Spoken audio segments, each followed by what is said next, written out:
Celebox. Si Mika De Jesus ay isang dalagang fishball vendor. Masiyahin, mabait, at isang mabuting anak. Noong namatay ang tatay niya ay labis na nalulung sa sugal ang kanyang ina at nagkaroon ito ng maraming utang. Bilang ulirang anak ay inako niyang lahat ng pagkakautang ng nanay niya. Ngunit nahihirapan na siyang magbayad dahil konti lang naman ang kinikita niya. Isang gabi ay hinabol siya ng kaniyang pinagkakautangan. Para matakasan ng mga ito ay bigla na lamang hinila sa isang sulok ang lalaking hindi niya kilala at siniil ito ng halik. Dahil sa halik na yon ay natakasan niyang mga humahabol sa kanya. Ang lalaking hinalikan niya ay si Baste de Guzman. Buong akala niya hindi na muli pang magkukrus ang kanilang mga landas. Ngunit isang araw ay bigla na lamang tumigil sa harapan niyang isang magarang kotse at bumaba mula roon si Baste. At sinisingil siya sa pagnanakaw niya ng halik. Paano kung sa pagkikita nila ay mabuksan ang isang mapait at malungkot na nakaraan? Paano kung ang simpleng halik na yon ay may malaki palang maidudulot sa mga buhay nila?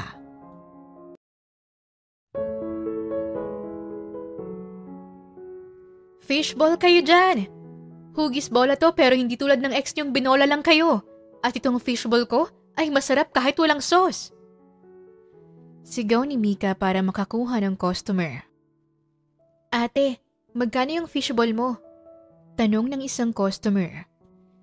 Piso isa. Bumili ka na, Neng. Masarap to.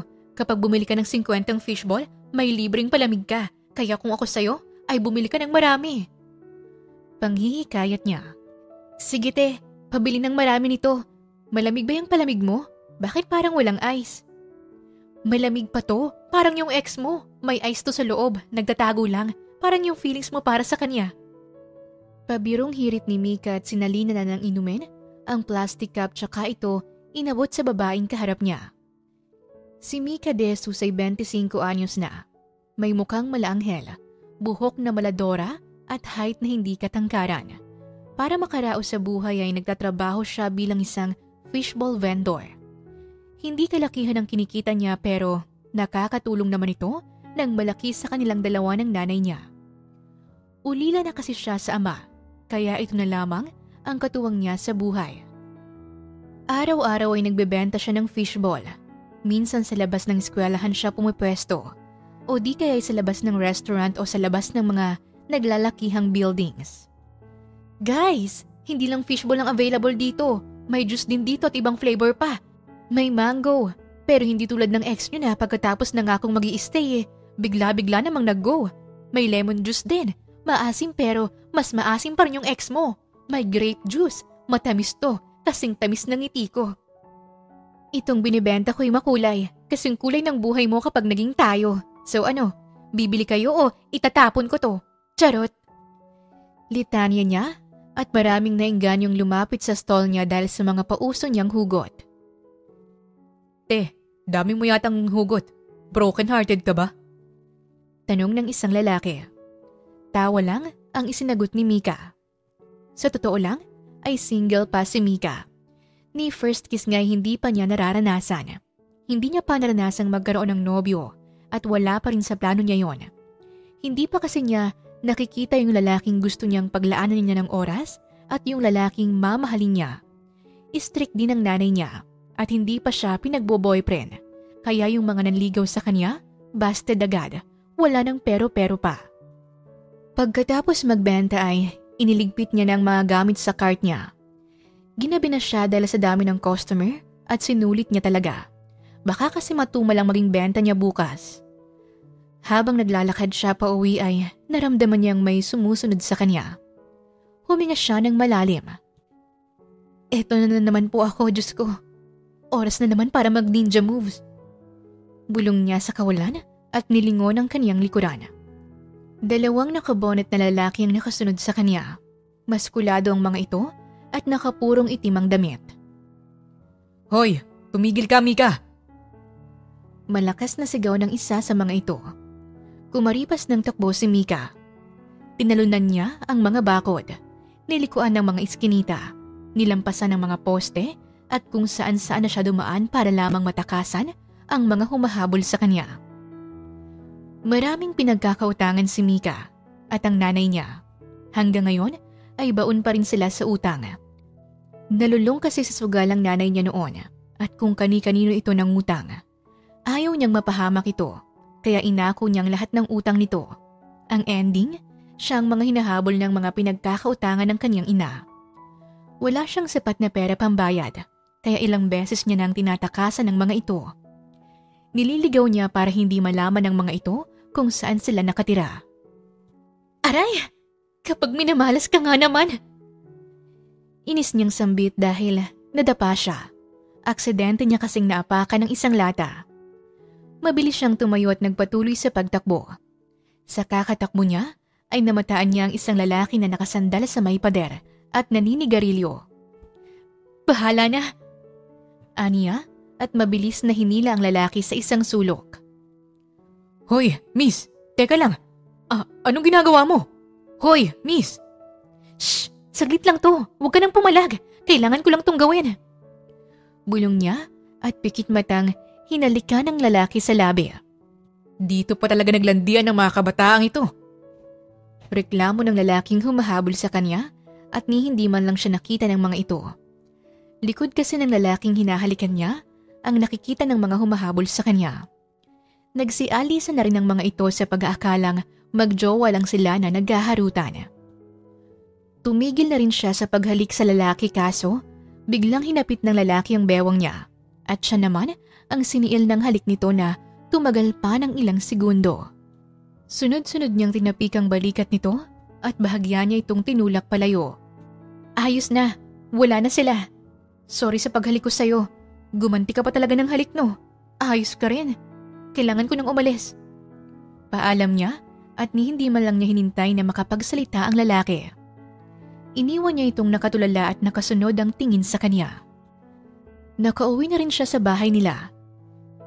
Inilapag niya ang kanyang bag sa bangko at luminga siya sa paligid. Tahimik kasi ang kanilang bahay. Nay? Nay! Nandito na po ako. May dala po akong ulam. Tawag niya sa kanyang ina. Pumasok siya sa silid nito at naabutan niyang ina niyang si Margaret na nakatitig sa kawalan at malalim ang iniisip. Kaagad niya itong dinaluhan. Nay, bakit malungkot ka na naman? Nay. Naalala ko lang ang tatay mo. Hanggang ngayon ay hindi ko pa rin matanggap na wala na siya, Mika. Hindi ko siya makalimutan. Nay, patay na si tatay at hindi mo naman siya kailangang kalimutan. Hindi naman siya nawala sa atin. Nasa puso lang natin siya palagi. Kaya ikaw, Mika, wag na wag mo kong iiwan ha. Ayokong maiwang mag-isa. Huwag ka munang mag-boyfriend o mag-asawa. Hindi ko kakayanin. Wala na sa akin ang tatay mo at ayoko na pati ikaw ay mawala rin sa akin. Kung magbo-boyfriend ka, tsaka na kapag wala na ako. Nay, hindi po ako mawawala sa'yo at tsaka wala pa naman sa isip ko ang paghahanap ng love life.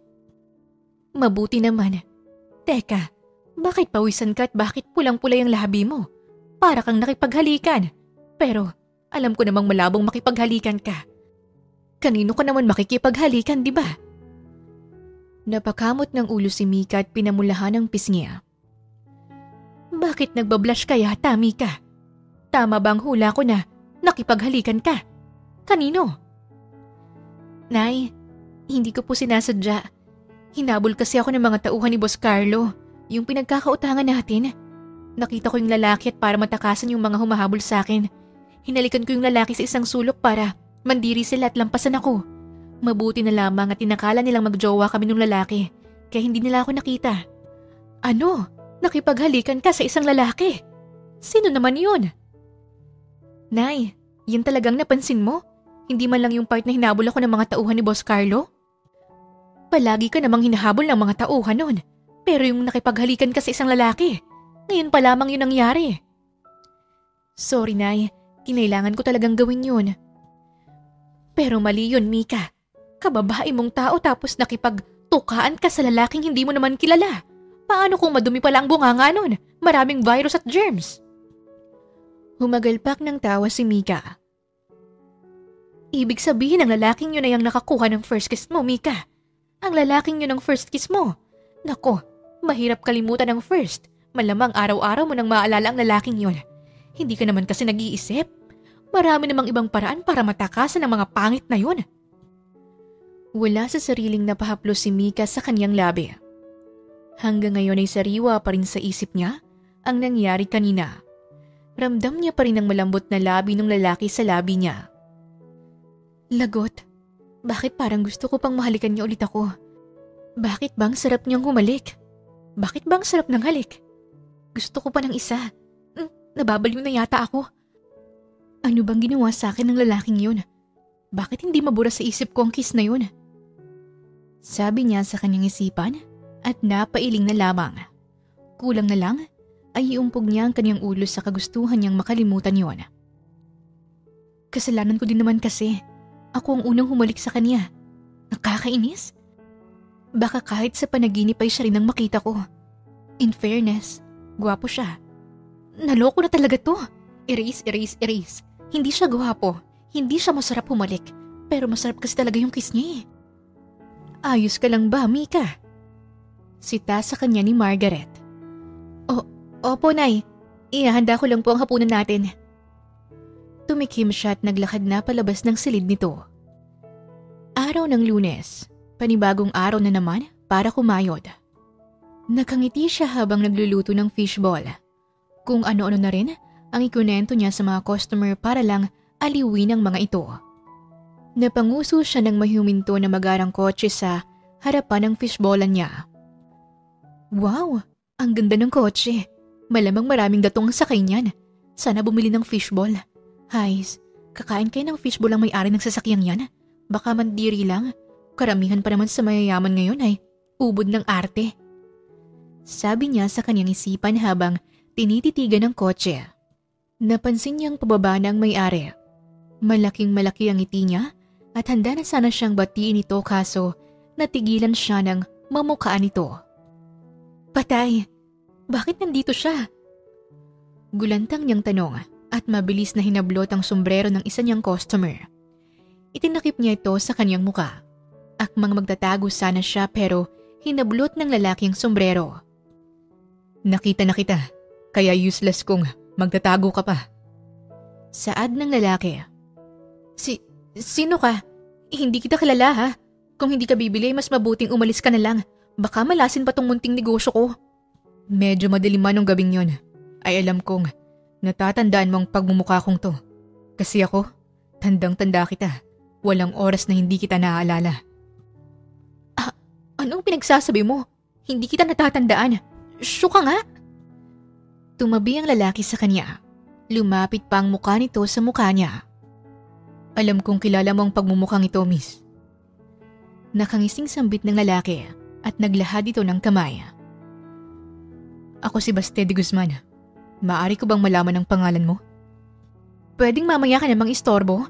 Busy ako oh. Hindi mo ba nakikita na marami akong ginagawa at mas marami akong kailangang unahin kaysa makipag-ungkatan ng nakaraan sa'yo? Magkano bang lahat ng ito? Ha? Bakit mo naman tinatanong? Magkano ang kinikita mo sa isang araw? Babayaran kita. Basta pumayag ka lang na makipag-usap sa akin. Napabuntong hininga si Mika at nginitian si Baste. Naglahad rin siya ng kamay. Okay, mabilis naman akong kausap. Bayaran mo na, bilis, 5,000. Meron ka ba nun? Ani Mika. Ngumiti si Baste at binigyan siya ng 10,000. Napamaang si Mika. Sobra naman ata to. Sinadya ko yan. Keep the change. Salamat. Hindi ko tatanggihan to. Mukha akong pera eh. Anyway, anong pag-uusapan natin? Yung tungkol ba sa paghalik ko sa'yo? Sorry nga pala doon. Kailangan ko lang talagang gawin yun. Huwag kang mag-alala. Hindi naman mabaho o madumi ang bunganga ko. Nag-toothbrush din ako nung araw na yon at wala naman akong sakit na nakakahawa. Bago ang lahat ay gusto ko munang malaman ang pangalan mo. Ako si Mika. Mika De Jesus. Isang fishbowl vendor. Obvious naman sa dami ng fishbowl na nandito sa harapan ko. Napangiti si Baste. Mika. Nice name. Bagay sa'yo. Bagay tayo. Hirit ni Baste kaya't napangiwi si Mika. Kinilig naman siya ng konti pero hindi niya na ipinahalata pa. Nakapag-sorry na ako sa'yo. Kinausap na kita. Ano pang kailangan mo? Nandito ako para maningil sa'yo. Maningil? Maningil sa kabayaran mo sa pagnanakaw mo ng halik sa akin, Mika. Nakaw ng halik? Teka, parang nakalimutan mo na yata yung nangyari, Mr. Baste de Guzman. Ipapaalala ko lang ha. Hinalikan kita nung gabing yon pero hinalikan mo rin ako pabalik. Mas malala pa nga yung paghalik mo kasi parang hinigop mo ng buong labi ko. Ginawa mong sabaw. Bahagyang natawa si Baste.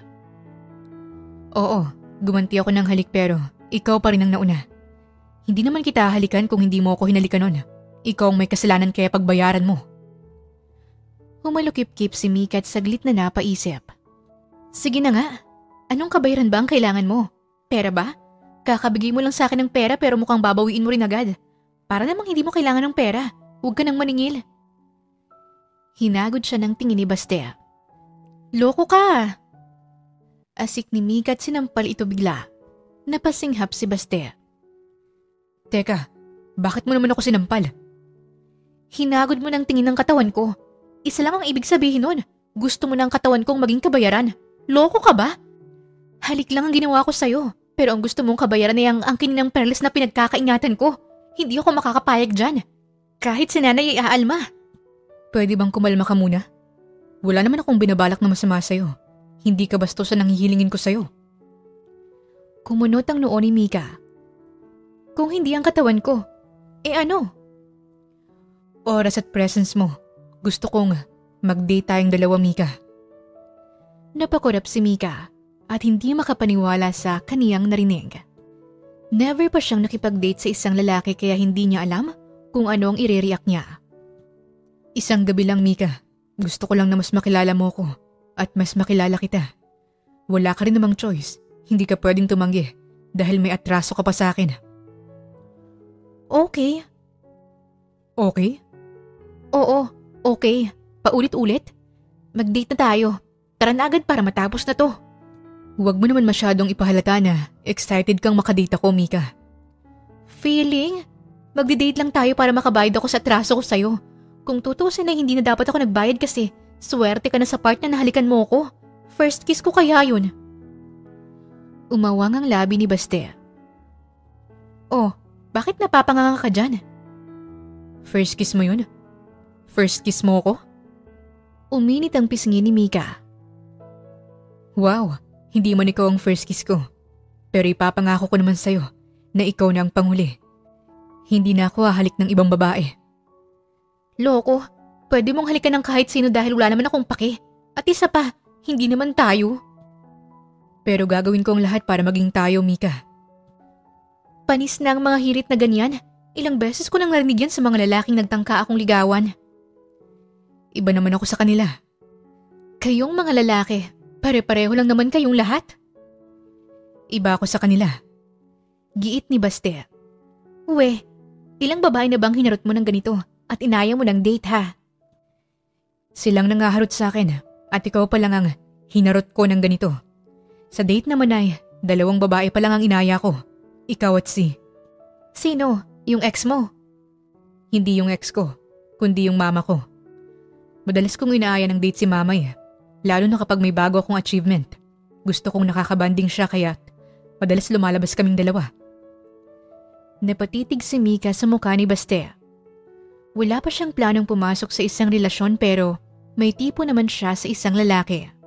Numero 1 sa listahan niya ay gusto niya ng lalaking mapagmahal at may pakialam sa mga magulang. Kasi ganun siya kaya gusto niya na may ganung pagugali din ng lalaking mamahalin niya sa future. Kaya naman labis siyang humanga nung marinig niya ito mula kay Baste. Bakit ka nakatitig sa akin? Mahal mo na ba ako, Mika? Asa ka? Tara na nga. Simulan na natin yung date na yan. Sumakay na sila sa kotse ni Baste. Saan nga pala tayo pupunta? Usisa ni Mika habang tinitingnan ang dinadaanan nila. Sa paborito kong kainan. Masarap ang mga pagkain doon at nasa tabing dagat. Ilang minuto lang ay narating din nila ito. Isa itong maliit na kainan sa tabi lang ng malawak na karagatan. Hapon na kaya naghahalo na rin ang kulay asul at kahel sa kalangitan. Papalubog na ang araw at napakaganda nitong pagmasdan. Gusto ko ng barbecue. Nakangiting sambit ni Mika habang namimili sila ng kakainin sa menu. Gusto din kita. Hirit naman ni Baste kaya't nagkasalubong ang kilay ni Mika at inirapan niya ang binata. Bukas sa mga bintana ng kinakainan nilang restaurant, kaya langhap na langhap niya ang sariwang hangin. Napatingin siya sa labas. Ang ganda ng langit. Maganda nga. Napatingin siya kay Baste dahil imbis na sa langit ay sa kanya ito nakatitig. Tumawa si Baste at bumaling sa kalangitan. Maganda nga yung langit. Bawi nito. Ang corny mo? Corny ba yun? Maganda naman talaga yung langit ah. At ikaw? Madalas ka ba rito, Baste de Guzman? Sabagay, paborito mo nga ang restaurant na to, hindi ba? Tanong ni Mika. Bakit kailangan mong banggitin ang buong pangalan ko? Pwede namang Baste na lang para hindi masyadong formal. Mas gusto kong tawagin ka sa buong mong pangalan eh. Baste de Guzman, ang astig kaya? Sige, Mika de Jesus, mas astig yung sayo. Pareho silang natawa. Dumating na ang order nila. Sa amoy pa lang nito ay natakam na agad si Mika. Kaagad niya itong tinikman. Kulang na lang ay kumislap ang kaniyang mga mata sa sobrang saya. Grabe, ang sasarap ng mga pagkain nila. Lalo na tong barbecue oh, masarap din yung sauce. Magkano to? Magte-takeout rin ako para kay nanay. 100 ang isa. Ano? 100 ang isang barbecue? Overpricing naman yata. Ayoko na pala. Biro lang. 20 lang isa niyan. Mag-takeout tayo para sa nanay mo. Ako nang magbabayad. Sige, hindi ako tumatanggi sa libre. Salamat ha. Damihan natin. Para sa tatay at mga kapatid mo. Wala na akong tatay at nag-iisang anak lang din ako. Si nanay lang ang kasama ko sa buhay. Pareho pala tayo. Wala ka ring tatay at kapatid? May mga kapatid naman ako. Pero wala na akong tatay. Ang hirap ng walang tatay sa bahay. Silang haligi ng tahanan. At mahirap talaga kapag nawala sila. Mahihirapan ang tumayo yung tahanan. Nung nawala si tatay, ay ako nang umako ng mga responsibilidad niya. Kahit kalabaw ako, kaya mukha na rin akong kalabaw. Ani Mika. So, may mga kapatid ka? Ilan sila? 2 sila. Mga lalaki. Oh, mabuti naman at pinarami ng mga magulang niyo ang lahi niyo. Konti na nga lang ang gwapo sa panahon ngayon eh. Ako lang naman ang gwapo sa aming 3. Giit ni Baste kaya't natawa si Mika. Uwe, patingin nga ng picture ng mga kapatid mo? Pangaha mo ni Mika kaya napanguso si Baste. Ayoko, baka sa kanila ka pa ma-in-love. Never akong may in love. Siguro next life na. Ayoko pa eh. Bakit naman? Nasa wastong edad ka na. Mahirap eh. Nangako ako kay nanay na hindi ko na muna yun iisipin. Ako na lang ang meron siya. At kapag na-inlove ako o pumasok sa isang relasyon, mababawasan ang oras ko para sa kanya. Ayoko namang mangyari yon, lalo na't nasasaktan pa rin siya sa pagkawala ni tatay. Hay nako, bakit ba sobrang seryoso nitong pinag-uusapan natin? Ibang topic na nga. Patingin na lang ng mukha ng mga kapatid mo. Nakasimangot na ipinakita ni Baste ang family picture nila. Grabe, walang tapon sa pamilya niyo. Lahat may itsura. Yung tatay mo sobrang gwapo. Yung nanay mo din, parang teenager lang. Sino itong nakasuot ng puting long sleeve at naka-poker face? Si Kuya Angel yan. Siyang panganay namin. Sino naman tong nakawaki? Si Borge yan. Siya naman ang bunso namin. Parang yung bunso ang pinakagwapo sa inyong 3. Sa bagay, hindi pa siya gurang eh. Sinasabi mo bang mukha akong matanda? Hindi. Sinasabi ko lang na mas baby face siya kaysa sa inyong dalawa ni Angel. Sagot ni Mika at natawa siya sa reaksyon ni Baste. Mas gwapo ko kaysa kay Borge. Oo na, mas gwapo ka na. Talaga? Oo na lang. Nagkatitigan sila. Pinamulahan ng pisngi si Mika at hindi niya nakayanan ang titig ni Baste kaya't siya na mismo ang unang umiwas ng tingin. Pasimple niyang kinurot ang kaniyang sarili. Sobrang bilis din ang tibok ng puso niya. Bakit hindi ka makatingin sa akin? Mika, crush mo na ako no? Ang feeling mo? Hindi no? Ngumisi si Baste at kinindatan siya. Pagkatapos kumain ay naglakad sila papalapit sa dagat. Masayang itinapak ni Mika ang mga paa niya sa tubig. Huminga siya ng malalim at pinakiramdaman ang malamig na ihip ng hangin. Itinaas pa niya sa ere ang kaniyang mga braso. Napapakalma talaga ako ng dagat. Parang musika sa tenga ko yung bawat paghampas ng alon. Ani Mika. Gusto mong maligo? Ha? Hindi. Wala akong dalang pamalit. May binili akong damit kanina bago kita pinuntahan sa fishballan. Pinaghandaan ko kasi tong first date natin. First date ka dyan? Pero paano naman yung panty at bra ko? Wala akong pamalit kapag nabasa. Ayoko namang lumangoy ng walang panty. Baka may pumasok na isda sa ano ko. Nakakatakot yun. Kahit yun ay binili ko rin. Hindi nga lang ako sigurado kung kakasya yun sa'yo. Boy Scout ka ba? Bakit mo naman naitanong? Kasi always ready ka. Ganun ang mga Boy Scout eh. Tugon ni Mika at nagsimula ng lumangoy. Kaagad naman siyang sinunda ni Baste. Masaya silang lumangoy at nagwisikan pa ng tubig. Nagpabilisan rin sila sa paglangoy at nagpagalingan sa pagpo-floating. Ang saya! Ang sarap sa pakiramdam. Ngayon lang ulit ako nakalangoy sa dagat. Huling punta ko kasi sa dagat ay noong high school pa ako. Outing namin ng mga classmate ko yun. Huling punta mo sa dagat? Ang tagal naman yata. Pwede ka namang bumalik dito anytime ah. Bakit hindi mo ginawa? Hindi na ako minor de edad pero parang bata pa rin ang turing sa akin ni nanay. Sobrang strict niya eh. Mula pa man noon. Kaya kapag may outing ang mga kaklase ko dati, ako lang yung hindi nakakasama. Sumama ako isang beses. Palo at sabunot ang inabot ko kay nanay noon. Kaya hindi na rin ako umulit pa. Gets ko naman siya eh. Nag-iisang anak lang nila ako. At babae pa ako. Kapag may nangyari sa aking masama o di kaya ay kapag nawala ako, wala nang may iwang anak sa kanya. Walang papalit sa akin. Pero, mabait naman sa'yo ang nanay mo. Oo naman, mabait naman siya. Kahit mahirap kami, sinusubukan niyang maibigay ang gusto ko. Dati. Ngayon kasi nakakulong siya sa kalungkutan at madalas nagmumukmok na lamang siya sa kanyang kwarto. Mika, gusto ko lang sanang magtanong tungkol dun sa gabing hinalikan mo ko. Sino yung mga humahabol sa'yo? Ayokong kinikwento sa ibang story ng buhay ko. Pero dahil inilibre mo ako, pagbibigyan kita. Nung namatay si tatay ay nalululong sa sugal si nanay. Kung kani-kanino siya nang hiram ng pera para lamang matustusan ang pagsusugal niya.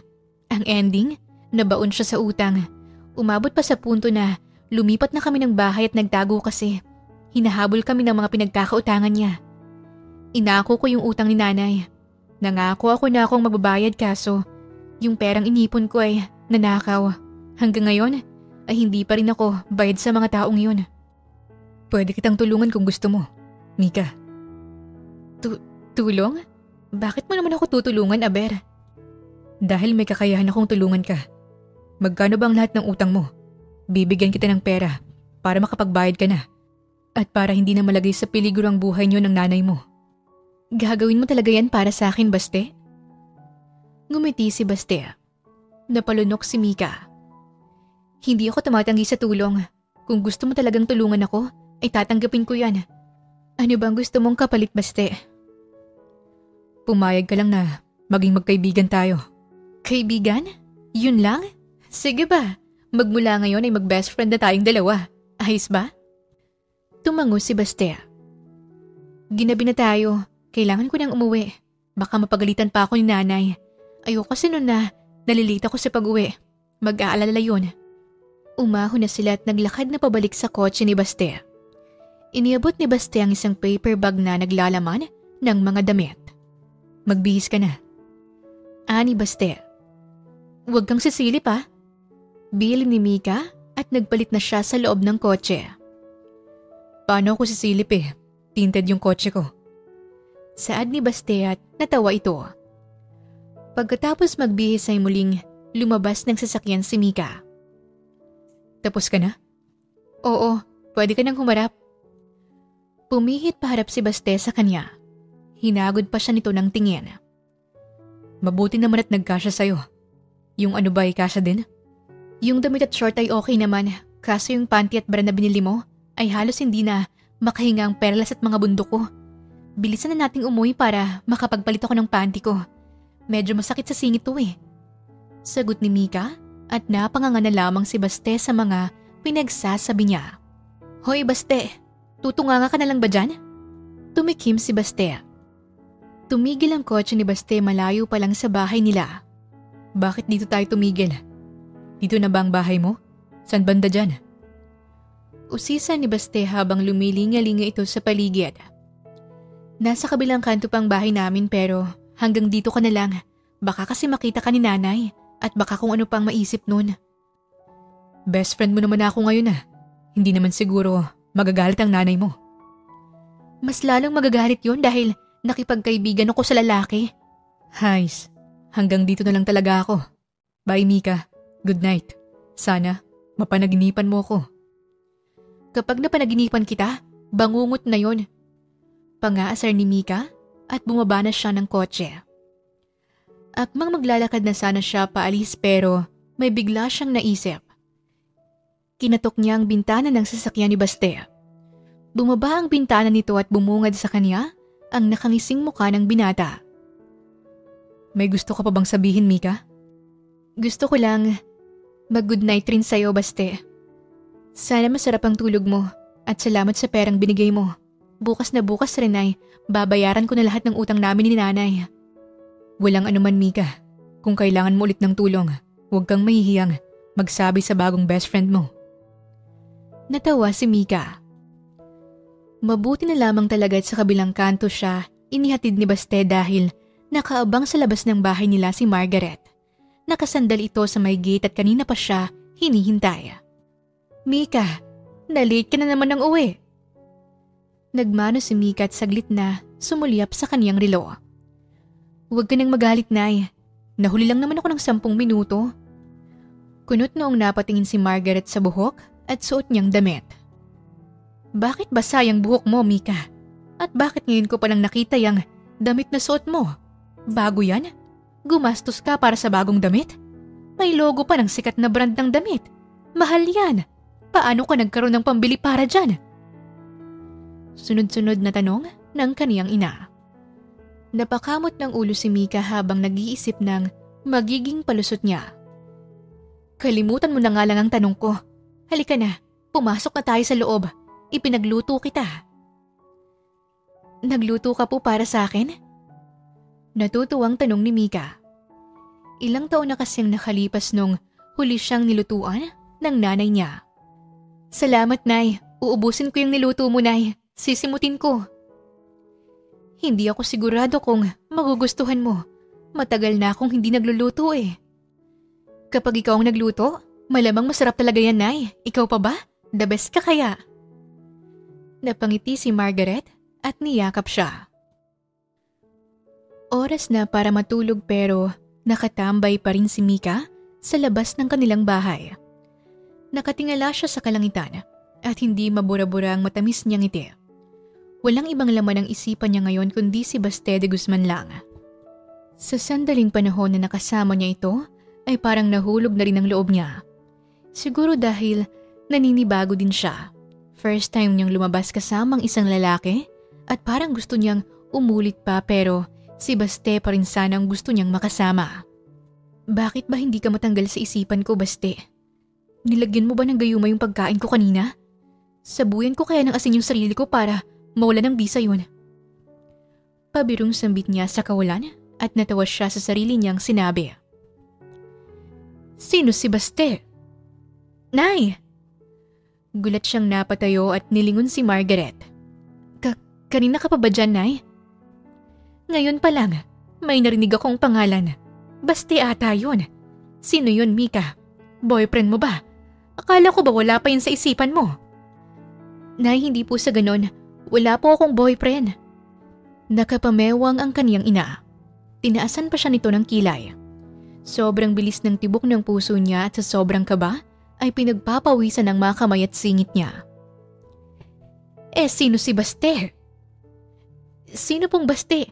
Mali ka ata ng narinig, Nay. Basket po, hindi Baste. Kailangan ko po kasi ng basket bukas kasi mamamalengke ako. Hindi ba po ba sira yung basket natin kasi nginat-ngat ng pusa? Yun po yun. Basket po ang sinabi ko. Palusot ni Mika. Pinaningkitan siya ng mga mata ng kaniyang ina. Bakit nandito ka sa labas? Bakit gising ka pa? Maaga ka pa bukas sa palengke. Opo, heto na. Papasok na po ako sa loob at matutulog na. Matulog ka na rin, Nay. Good night po. Paalam niya at mabilis na pumasok sa kaniyang kwarto. Nakahinga siya ng maluwag pagkatapos maisara ang pinto. Sumandal siya sa pinto at pinakiramdaman ang mabilis na paghataw ng kaniyang puso. Diyos ko, muntik na ako kay Nanay. Mabuti na lang lumusot yung palusot ko. Saad niya at natulog na.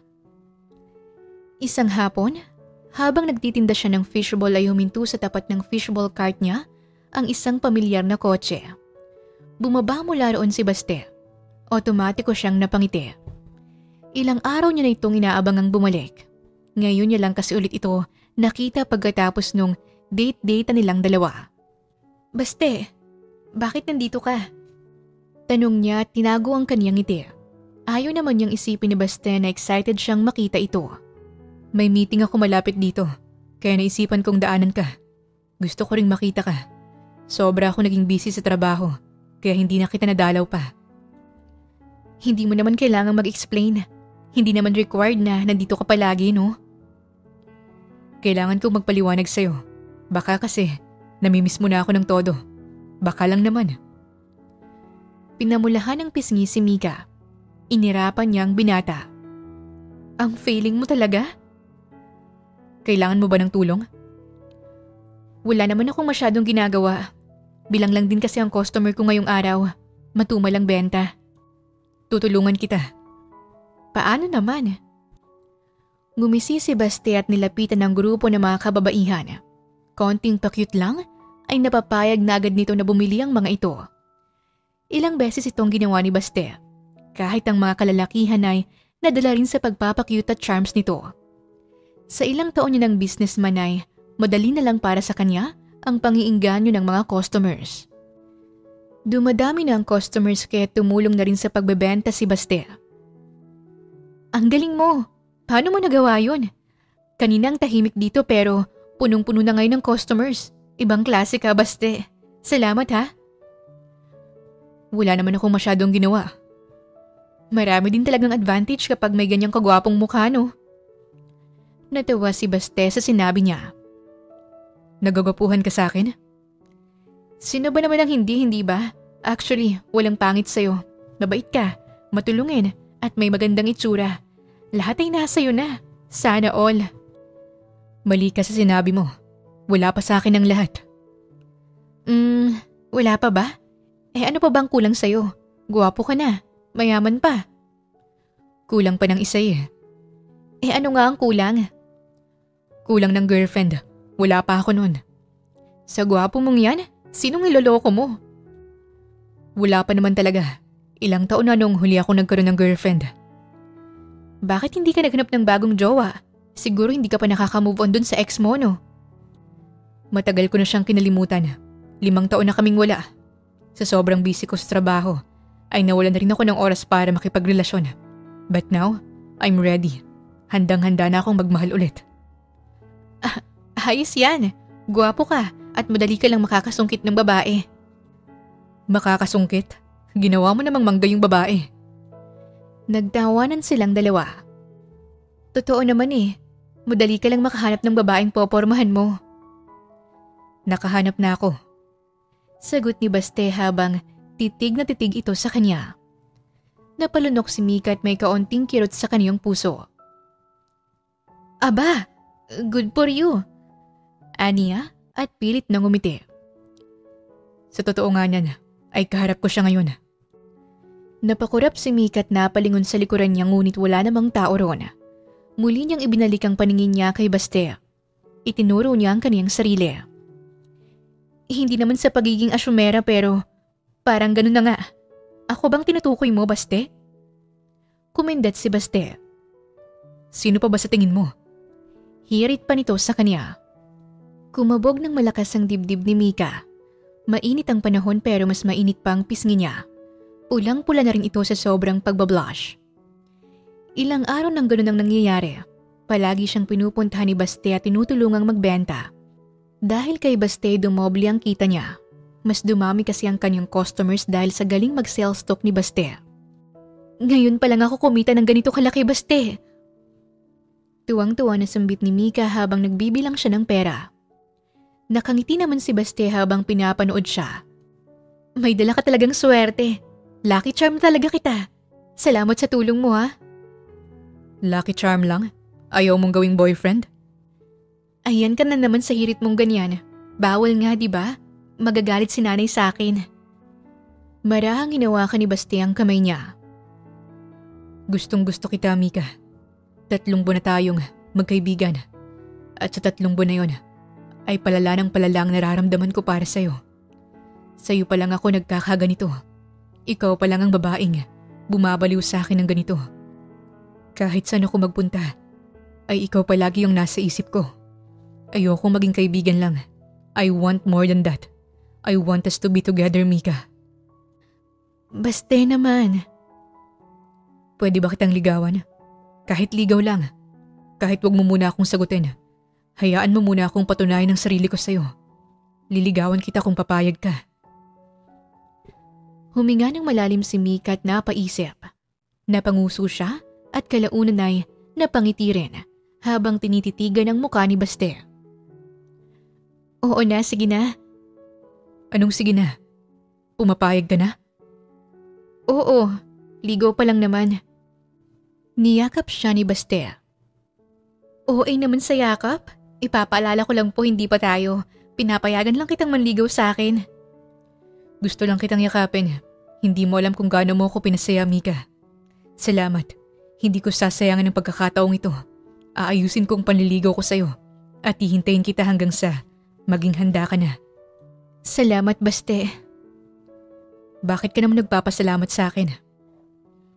Nagpapasalamat ako kasi palagi mong pinaparamdam sa akin na kagusto-gusto ako. Nakamahal-mahal ako. I love you, Mika. Hoy, loko! Tawa lang ang isinagot ni Baste. Araw ng Sabado, nagpasama sa mall si Baste. Kaarawan kasi ng pinsan nitong babae at nais niyang magpatulong kay Mika, mamili ng regalo. Maraming hilig ang mga babae, pwedeng dress, mga sapatos, makeup, bag at mga alahas. Swestyon ni Mika habang nililibot nila ang mga store. Bibilhin ko na lang ang lahat ng nabanggit mo. Saad ni Baste. Ang swerte naman ng pinsan mo. Ang sarap mo sigurong maging pinsan, no? Masarap talaga ako. Napaismid si Mika. Mas masarap ako maging boyfriend. Gusto mong itry, Mika? Ang corny mo? Ani Mika at natawa sa hirit ni Baste. Napansin ni Mika ang isang sapatos. Tingnan mo to, Baste. Napakaganda, oh. Di ba nabanggit mo na pink ang favorite color ng pinsan mo? Babagay to sa kanya. Ang ganda nito. Mas maganda ka, Mika. Gusto mong batuhin kita ng sapatos? Pabirong sambit ni Mika at nagtago naman sa likod ng shelf si Baste. Natawa silang dalawa sa kalokohan nila. Kuya Baste? Sabay silang napatingin sa lalaking tumawag kay Baste. May katangkaran ito at ubod ng gwapo. Namumukha nito ni Mika kaya napangiti siya. Naalala niya kasi na ang lalaking ito ay ang bunsong kapatid ni Baste na si Borge de Guzman. Anong ginagawa mo rito, Borge? Sita ni Baste sa kapatid at sinubukan pa nitong hilahin palayo si Borge kaso nagmamatigas ito. Teka lang, kuya. Kalma lang. Namimili lang naman ako ng birthday gift para sa pinsan natin.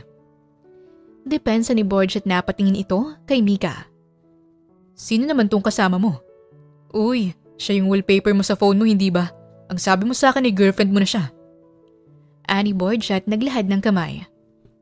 Hi, ako nga pala si Borge de Guzman, ang pinakagwapong de Guzman. Halata naman. Pagpapakilala pa nito.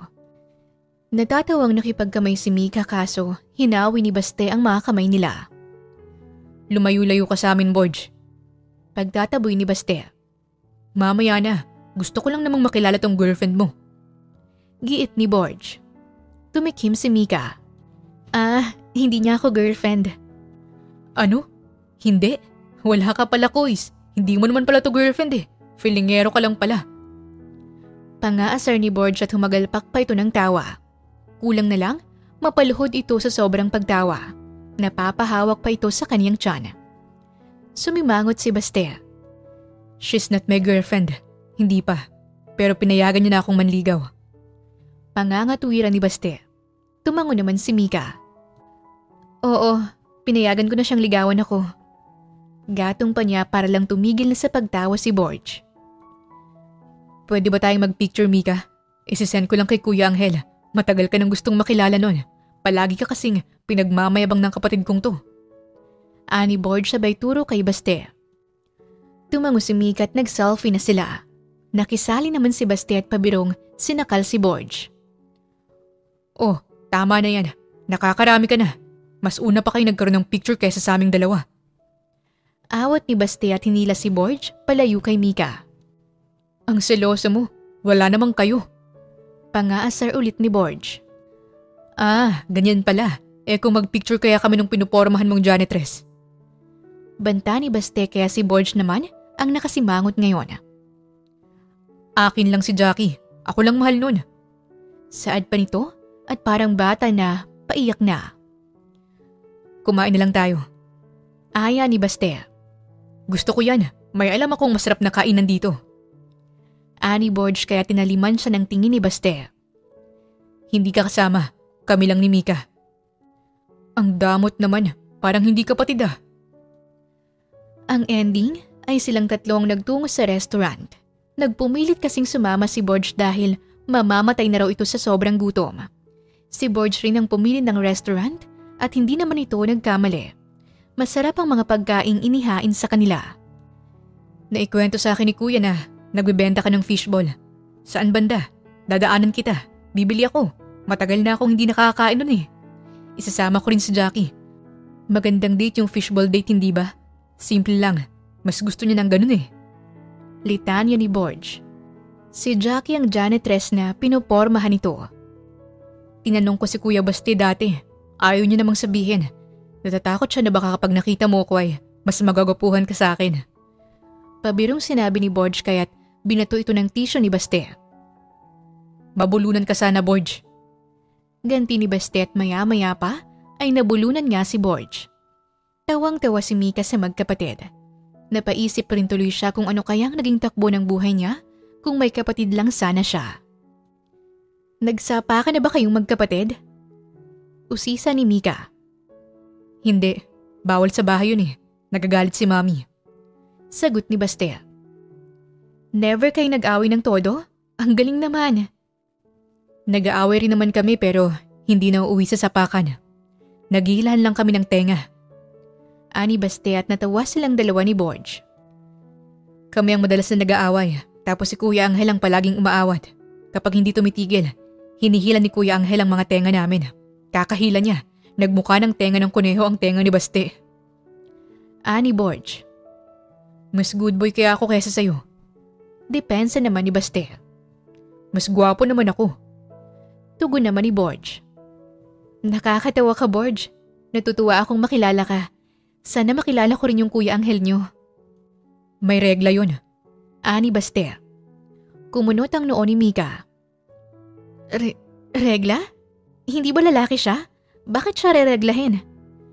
Takang tanong niya. Hindi literal na regla. Ang ibig sabihin nun ay palaging maintang ulo. Palaging masungit at seryoso. Parang babaeng may dalaw. Kahit nga kami nasusungitan nun. Pag-i-explain ni Bastea. Hindi niya naman ako sinusungitan. Pareho kaming gwapo eh. Kaya magkasundo kami. Hindi ka masyadong pogi kaya susungitan ka talaga nun. Hirit ni Borge kay Bastea. Hilahin ko kaya yung tenga mo. Nagdakip ng tenga si Borge. Mabilis itong tumayo. Maiwan ko na kayo, lovebirds. May pupuntahan pa akong meeting. Magkita na lang tayo sa fishballan mo, Mika. Isasama ko ang future girlfriend ko. Paalam ni Borge at akmang ibibeso pa si Mika pero mabilis na humarang si Bastea. Nakangiting sinundan ng tingin ni Mika si Borge. Nakakaaliw yung kapatid mo. Kapag mga bunso talaga, makukulit no? Papansin lang talaga yun. Siya yung papansin na hindi nakakainis. Crush mo na siya? Hindi ko siya type eh. Ikaw yung type ko. Nasamid si Bastea at nanlaki ang mga mata nito. Pakiulit nga nung sinabi mo. Nakakatamad ulitin. Kung ano yung narinig mo, yun na yun. Ani Mika at napangisi. Sino mas gwapo sa aming dalawa ni Borge? Natanong mo na yun dati ah. Sino nga? Si Borge. Sumimangot si Baste. Napakamot ng ulo si Mika. Joke lang. Ikaw. Ikaw po ang pinakagwapo. Huwag ka nang sumimangot dyan. Nakakapangit yan. Gusto kitang ipakilala kay Mommy, Mika. Mami mo? Oo. Naikwento kasi kita sa kanya at excited na siyang makilala ka. Pwedeng hindi muna sa ngayon. Tsaka na lang kapag tayo na. Ayos lang. Ibig sabihin, may chance talaga na maging tayo? Posible. Alam mo, sa dami nang nanligaw sa akin, ikaw lang yung hindi ko binasted. Kaya malaking chance na maging tayo. Hindi ka naman mahirap magustuhan eh. Mabuti kang tao, Baste. Mahal mo ang pamilya mo. Ganun ang gusto ko sa isang lalaki eh. Sa madaling salita, pumasa ka sa standard ko. Ikaw ang standard ko, Mika. Masaya si Mika sa panliligaw ni Baste sa kanya. Nakikita niyang sinseridad ni Baste. Madalas siya nitong tinutulungan sa pagbebenta ng fishball.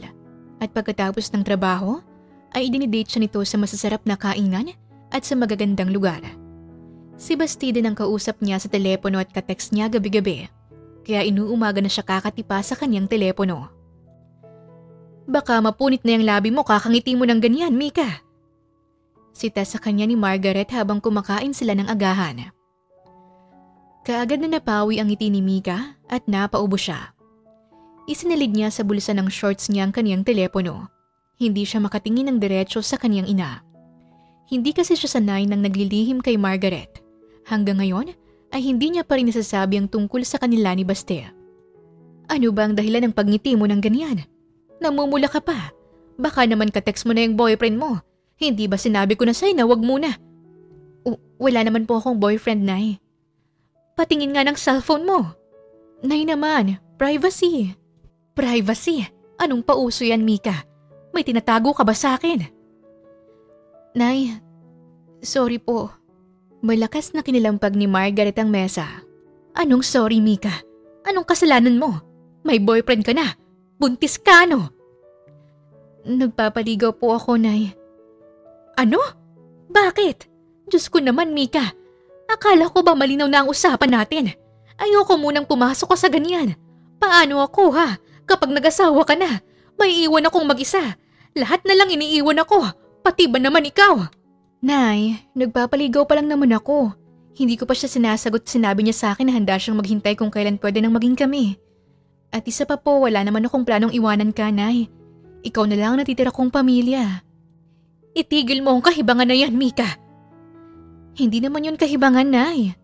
Kahibangan yan. Paano kung walang kwentang lalaking yan? Paano kung pagkatapos niyang makuha ang gusto niya sa'yo, iwanan ka rin yan? Hindi naman po ganun si Baste, Nay. Bukas. Anong bukas po? Papuntahin mo siya dito. Gusto ko siyang makilala. At gusto ko siyang makilatis.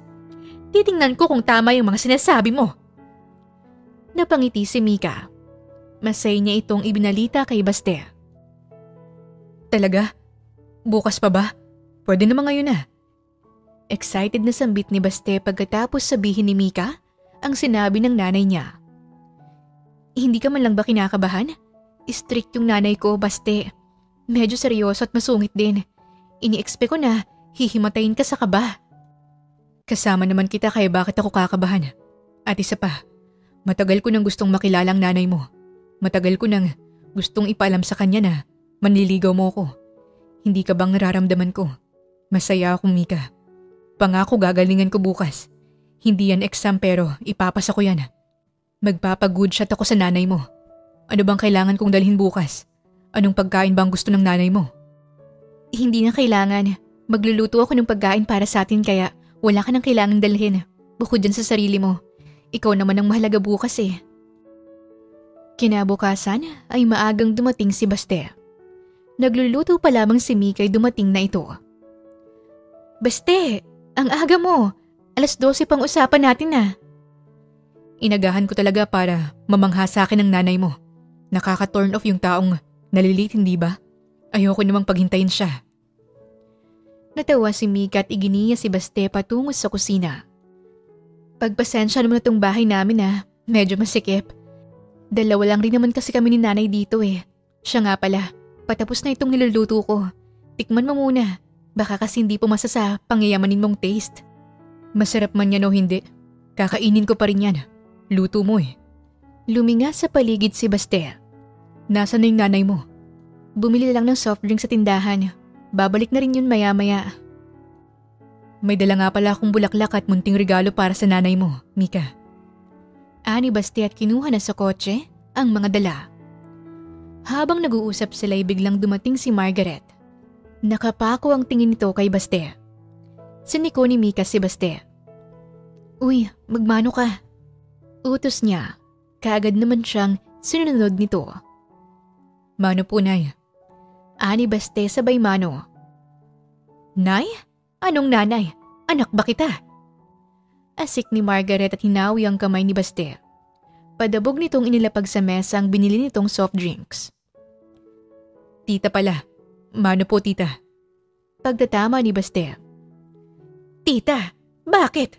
Pamangkin ba kita? Asik na naman ang ginang. Nay, huwag mo namang sungitan si Baste. Saway ni Mika.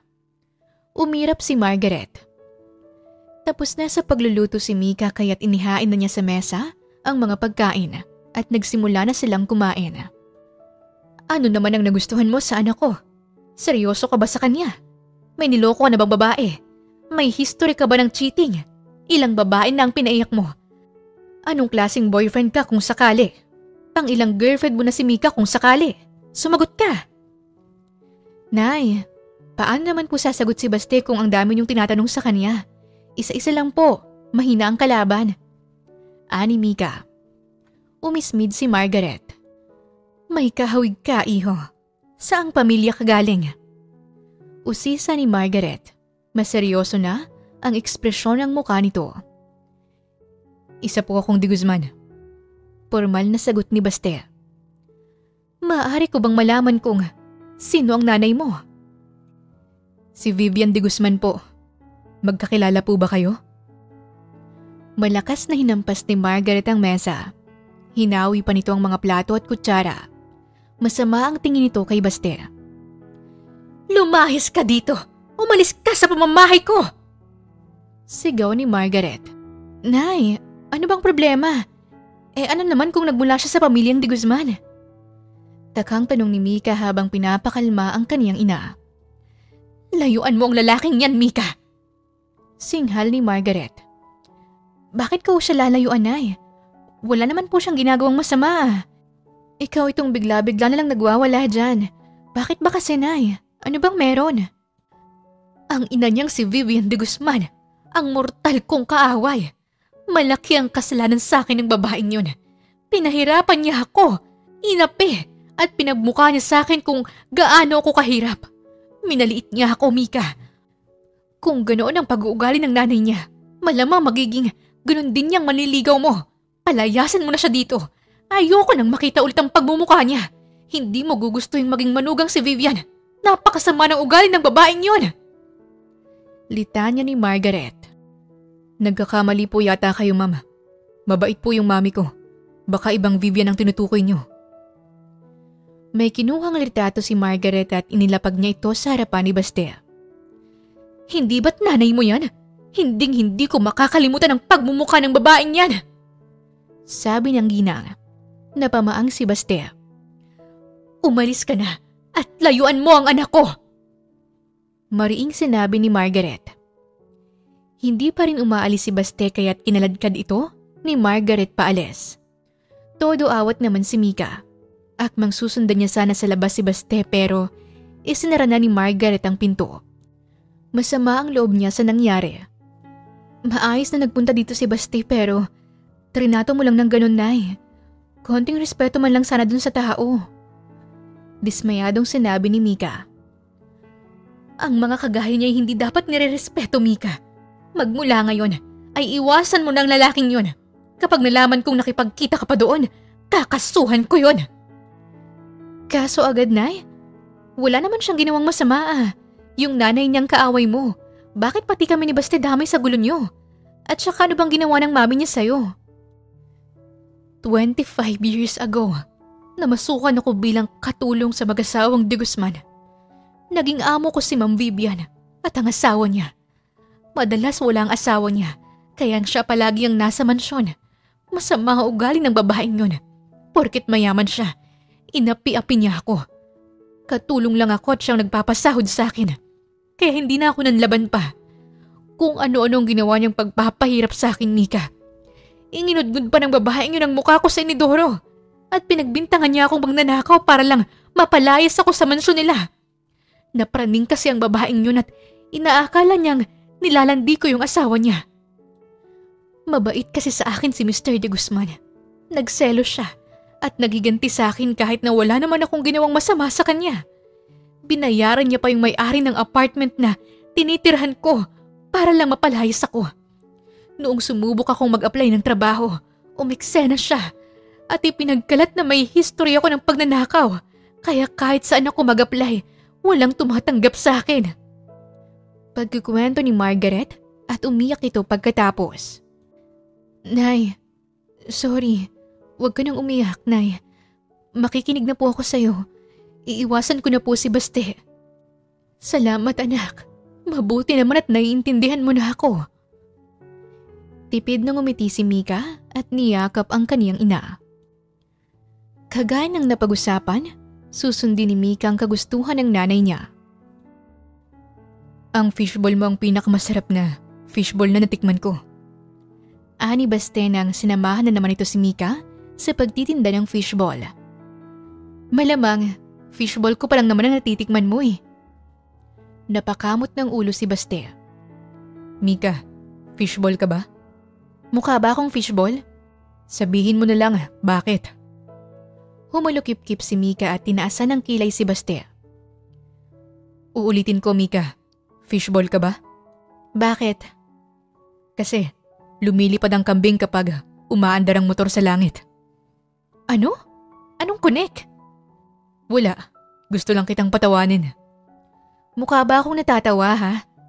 Sorry na. Okay, apology accepted. Mika, kaano-ano ng basketball ang fishball? Anong tanong na naman yan? Gusto ko lang may mapag-usapan tayo. Kanina pa kasi mainit ang ulo mo sa akin eh. May nagawa ba ako? Baste. Tungkol ba to sa sinabi ng nanay mo? Ayokong pasamay ng loob niya at nanay ko pa rin siya kaya susundin ko ang gusto niya. Anong ibig mong sabihin? Ayoko na. Ano? Ayoko na sa setup na meron tayo. Itigil na natin to. Itigil mo ng panliligaw mo sa akin. Sa oras na to, ay gusto kong sabihin sa'yo na binabastard na kita. Tinatapos ko ng kung anong meron tayo sa pagitan natin. Mika, huwag ka namang magpadalos-dalos ng ganyan. Pinag-isipan ko to ng mabuti, Baste. Mahalaga ka sa akin pero mas mahalaga si nanay para sa akin. Kaya ayos lang sa'yo na itigil ang anumang meron tayo. Kung mahalaga ako para sa'yo, bakit mo ko sinasaktan ng ganito, Mika? Labas naman tayo sa isyu ng mga magulang natin eh. Huwag na nating pahirapan ang mga sarili natin, Baste. Mas mabuti nang putulin na natin ang ugnayan natin sa isa't isa. Ayaw ni nanay na mapalapit ako sa iyo at sa pamilya mo. Kaya tama na. Ganun na lang yun, Mika. Parang may bumara sa lalamunan ni Mika. Hindi niya matingnan sa mga mata si Baste. Mahirap sa kanya ang desisyong ito. Pero ito ang makakabuti para sa nanay niya. Hindi na ba magbabago ang isip mo? Hindi sumagot si Mika. Mika, sigurado ka na ba? Nangingilid ang mga luha sa mata niya. Fine. Pagsuko ni Baste, doon na siya napaangat ng tingin. Sige, tama ka. Itigil na natin to. Seryosong sinabi ni Baste at tinalikuran na siya nito. Sumakay na sa kotse si Baste at pinaharurot ang sasakyan. Napaupo na lamang sa monoblock chair si Mika. Nang hina siya sa nangyari. Humagulgul siya habang sinusundan ng tingin ang papalayong sasakyan ni Baste. Napaupo na lamang sa monoblock chair si Mika. Nang hina siya sa nangyari. Humagulhol siya habang sinusundan ng tingin ang papalayong sasakyan ni Baste. Buong akala ni Mika ay sumuko na talaga si Baste pero kinabukasan ay bumalik ito sa pwesto niya at humingi ng isa pang chance. Mika, please. Baste, pwede ba? Hindi ko kaya, Mika. Kayanin mo kasi. Hindi na tayo babalik sa dati. Umalis ka na. Lubayan mo na ako. Maraming customer, oh. Nakakaistorbo ka na. Papakyawin ko lahat ng paninda mo. Kahit doblehin o triplihin mo pang presyo ng lahat ng yan. Makipag-usap ka lang sa akin. Hindi ko kailangan ng pera mo. Mika. Kung hindi ka aalis, ako ang aalis dito. At dahil sa pagbabanta niya, tuluyan na ring umalis si Baste. Ginawa ni Mika ang lahat para maiwasan si Baste. Lumipat pa siya ng pwesto sa pagbebenta. Nagbenta siya ng fishball sa lugar na hindi alam ni Baste. Bakit ba kailangang umabot pa sa ganito? Mahal ko na si Baste pero kailangan kong sundin si nanay. Pero tama bang sundin ko siya? Wala namang ginagawang mali si Baste sa kanya. Bakit ba napakaduwag ko? Bakit hindi ko man lang nagawang ipaglaban si Baste?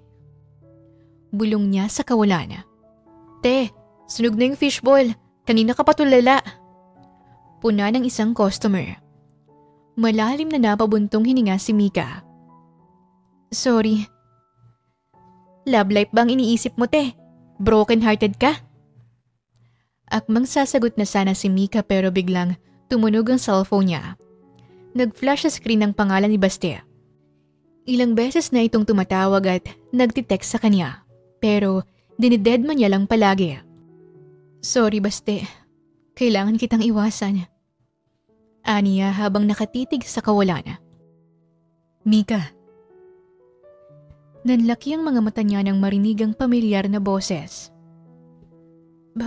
Baste? Gulantang niyang sambit at hindi makapaniwala nung nakita niya ito. Paano mo ako nahanap? Kapag gusto may paraan, Mika. Ano bang ginagawa mo dito? Hindi pa rin ba malinaw sa iyong lahat? Tapos na kung ano mang meron tayo, Baste. Ayaw sa'yo ni nanay at ayoko mag-away na naman kami dahil dito. Humakbang ang binata papalapit sa kanya. Mika, hayaan mo kung mahalin ka. Huwag mo na akong iwasan please. Hindi ko kaya. Miss na kita. Kahit anong gawin ko, nasanay na ako sa presensya mo. Ikaw lang ang laman nitong puso ko at isip ko. Huwag mo na akong taguan. Tama nang iwasan. Pansinin mo na ako ulit. Ayoko rin naman sa setup na to eh. Pero hindi tayo pwede, Baste. Pwede. Pwede tayo. Aayusin ko to, Mika. Gagawa ko ng paraan para pumayag ang nanay mo na maging tayo. Anong paraan naman? Ngumiti si Baste at niyakap siya. Mahal na mahal kita at handa akong gawin ang lahat para sa'yo.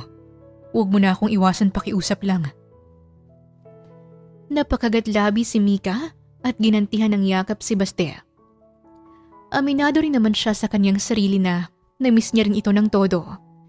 Sa mga araw na lumipas ay nangungulila siya sa presensya ni Baste. Sorry sa lahat, Baste. Ang duwag-duwag ko. Sinukuan agad kita. Ayos lang. Pero sana, kumapit ka ulit ngayon. Aayusin ko to. Tumango si Mika. Araw ng Sabado, habang nanonood ng TV si Mika kasama si Margaret, ay narinig nilang tahol ng mga aso. May narinig rin silang busina ng sasakyan mula sa labas ng kanilang bahay. Sumilip si Mika sa bintana. Nagkasalubong ang kilay niya ng mamataan, si Baste kasamang isang ginang.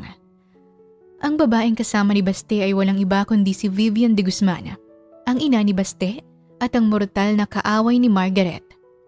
50 anyos na ito pero bata pa rin ang itsura. Makinis ang balat, kumpleto rin ang suot na alahas nito. May kwintas, may malalaking hikaw, may mamahaling bracelet at trilo. May suot rin itong singsing na may malaking diamond sa gitna. Pulang-pula rin ang labi nito at nakasuot ito ng dress na kulay lila. Sino ba yung nasa labas, Mika? Patahimikin mo nga yung mga aso. Ang ingay-ingay eh. Reklamo ni Margaret. May bisita tayo, Nay. Sino naman? Wala naman tayong inaasahan na bisita. Baka yung Baste de Guzman na naman yan, ha? Huwag ka nang lumabas ng bahay. Nag-usap na tayo tungkol sa bagay na ito. Iwasan mo siya hanggat maaari. Hayaan mo siyang mainip kakaabang sa'yo dyan sa labas. Nay, kasama niya ang mami niya. Ano? Mami? Si Vivian de Guzman? Hindi maaari. Padabog na naglakad papalapit sa pinto si Margaret. Hoy, Vivian! Anong ginagawa mo dito, ha? Asik agad nito sa mami ni Baste. Nay, huminahon ka, yung puso mo. Paalala ni Mika habang inaalalayan si Margaret. Dinuro ni Margaret si Vivian. Ang kapal naman ng mukha mo magpakita dito sa teritoryo ko. Nakalimutan mo na bang ginawa mo sa akin, ha? Hindi ka ba nahihiya? Talagang nagpunta ka pa dito.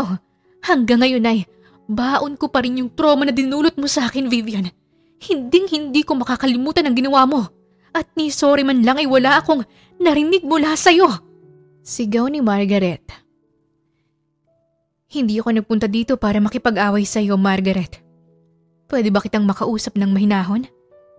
Gusto kong ayusin ang kung anumang issue na meron tayo. Para maibaon na rin natin sa limot ang hindi kaaya-ayang nakaraan at para na rin sa mga anak natin. Sana mapagbigyan mo ako. Kalmadong sagot ni Vivian. Kumalma na rin si Margaret at pumasok muna sila sa loob ng bahay para makapag-usap ng masinsinan. Hinayaan na rin muna ito ni Mika at Baste. Ito pala yung plano mo. Pinapunta mo ang mami mo dito. Ani Mika at napabuntong hininga siya. Oo, nung naikwento ko kay mami ang tungkol sa nanay mo, ginusto niyang makipagkita sa nanay mo para ayusin ang problema nila. Pinagsisisihan niya na rin ang mga maling nagawa niya. Ilang taon nang nakalipas at malaki na ang ipinagbago ni mami. Mukha ngang mabait na ang mami mo. Marahang hinawakan ni Baste ang kamay ni Mika at hinalikan pa ito. Kapag nagkaayos na sila, magiging malayo na rin tayo. Hindi ka nakakabahan kapag nahuli tayo ng nanay mo. Hindi ka na matatakot na sumugal sa akin. Hindi na tayo mag-iiwasan. Sana nga magkaayos sila. Makalipas ang ilang oras ay pumasok na rin sila sa loob ng bahay para tingnan ang mga nanay nila. Naabutan nila itong nagyayakapan at humingi ng tawad sa isa't isa. Umiiyak rin si Vivian at pinapatahan ito ni Margaret. Sorry sa mga pagkakamaling nagawa ko sa iyo, Margaret. Pasensya na kung matagal akong nakahingi ng tawad sa iyo. Araw-araw ay pinagsisisihan ko yung mga nagawa ko. Sobrang immature ko dati. Nagkamali ako. Ani Vivian. Pinapatawad na kita. Tama ka. Matatanda na tayo. Hindi na para magtaniman pa tayo ng sama ng loob sa isa't isa. Ito lang naman ang hinihintay kong mangyari eh. Ngayong nagsorry ka na at ngayong natuto ka na sa pagkakamali mo. Bati na tayo, Ma'am Vivian. Tugon ni Margaret. Nako, huwag mo na akong tawaging Ma'am. Vivian na lang or Balae. Total mukhang nagkakamabutihan na itong mga anak natin. Baka sa susunod na araw ay magpakasal na sila. Pabirong sinabi ni Vivian at natawa. Seryoso namang napatingin si Margaret kay Mika at Baste. Nay, tawag ni Mika. Tumayo si Margaret at niyakap siya.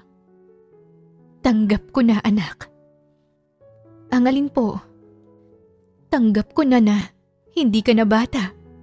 Hindi na dapat kita itinatali sa akin. Dapat hayaan kita sa kung anumang gusto mong gawin sa buhay mo. Pinapalaya na kita, Mika. Magmula ngayon ay hahayaan na kita. Hahayaang piliin ang mga bagay na gusto mo.